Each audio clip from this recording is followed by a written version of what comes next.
रोल्पाको थबाङ, जहाँको जीवन संस्कृति धेरैको लागि रोचक छ। थको मतलब थपक्कै, बाङको मतलब चौर।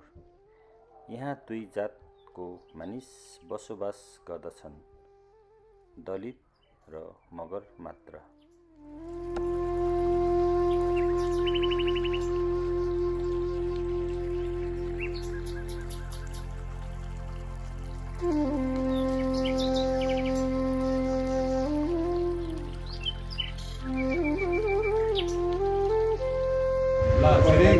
ल गुड मर्निङ। अहिले हाम्रो यहाँ चाहिँ रोल्पाको हगाङमा चाहिँ बिदाबारी हुँदैछ होमस्टेमा। आज चाहिँ यहाँ यसरी हाम्रो फोर्थ डे आज चाहिँ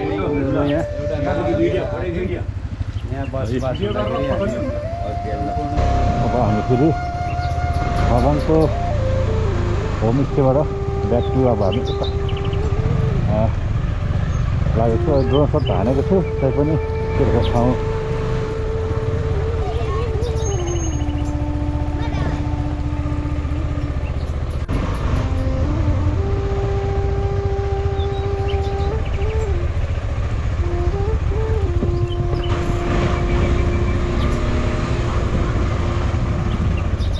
कता गयो हाम्रो टोली कतैको। Good morning. अहिले हामी थबाङबाट चाहिँ हामी अब फेरि अर्को नेक्स्ट डेस्टिनेसनमा चाहिँ डे 4 सुरु भयो हाम्रो। अब डे 4 सुरु भयो। ल टोली बाइक यसरी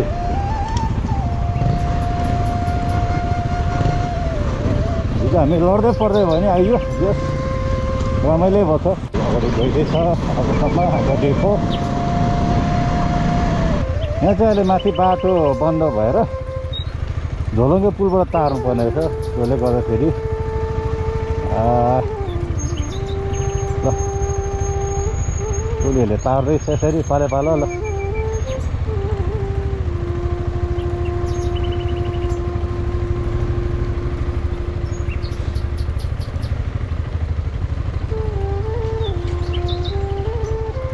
छ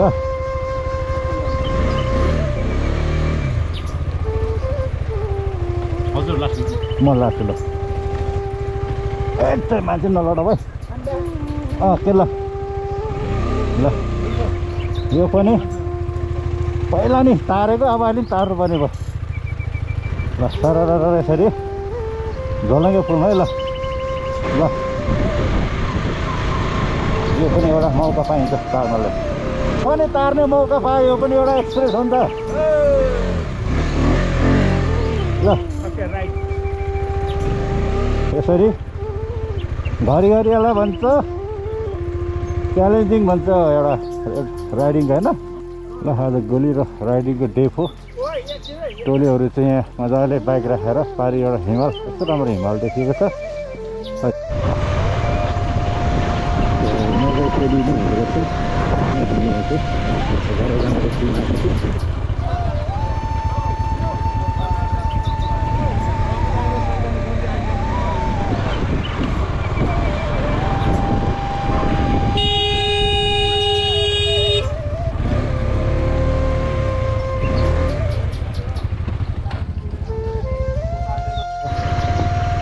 हिमाल यस्तो मजा देखेको छ हिमाल पनि।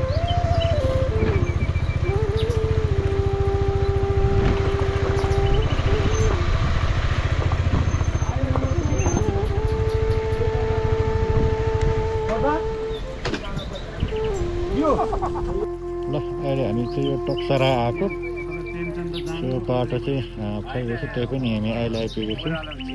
कोही सक छैन। पारिपट्टि हिमालको रहेछ म देखेको छु।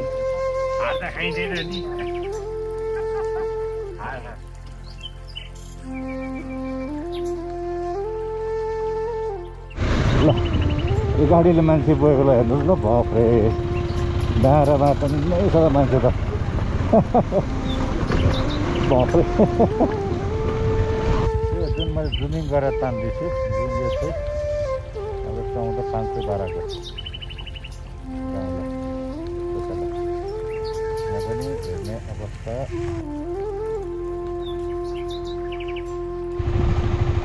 हामी त्यो बाटोबाट आएको त्यो माथि डाँडाबाट यस्तो तल ओह्रालो हेर्नु तल बाफरे एकदम डेन्जर छ बाटो ल कस्तो छ बाटो अब भिड पारा खोजेर गएको रहेछ र कतै भिड यहाँ हरन बजाउनु पऱ्यो तर गाडी आउँछ कि गाडी पनि कुद्दो रहेछ मान्नु पऱ्यो गाडी पनि डरै रहेछ यार ठुलो फाँट छ यता टक्सेर के भन्छ ल पर्यटक क्षेत्र त्यो पारिपट्टिको हो ए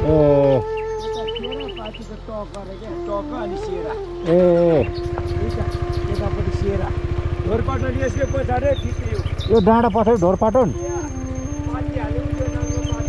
एक्ज्याक्टली ए यो परिको बजार रहेछ खोलावारी टक पारी सेरा है यस्तो रहेछ पाखा चाहिँ ल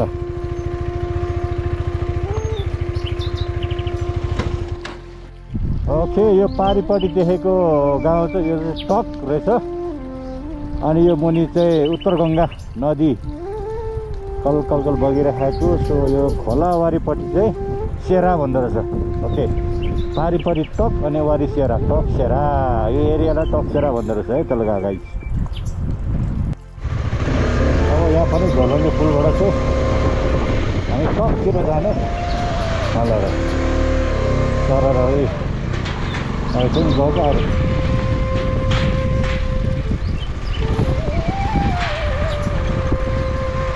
त्यसरी पढ्दै हो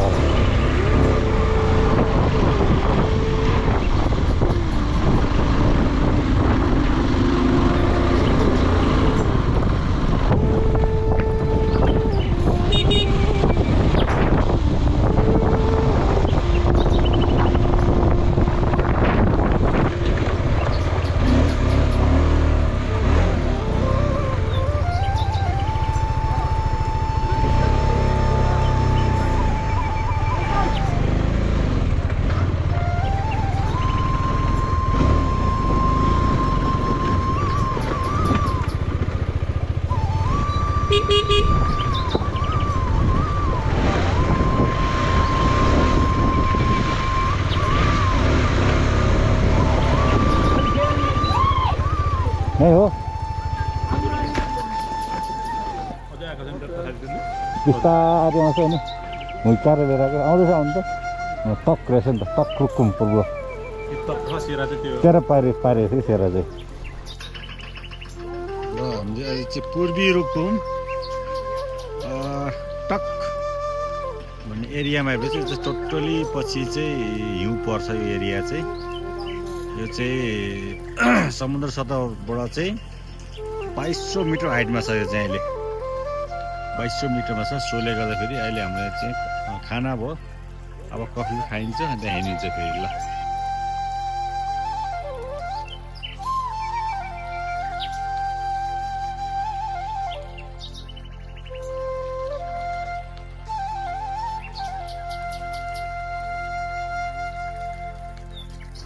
उत्तरी गङ्गा है यो चाहिँ सरा बजार भन्छ पारी चाहिँ सो यो तल खोला क्रस गरेर हामी पारी गयौँ यो पारीको बाटो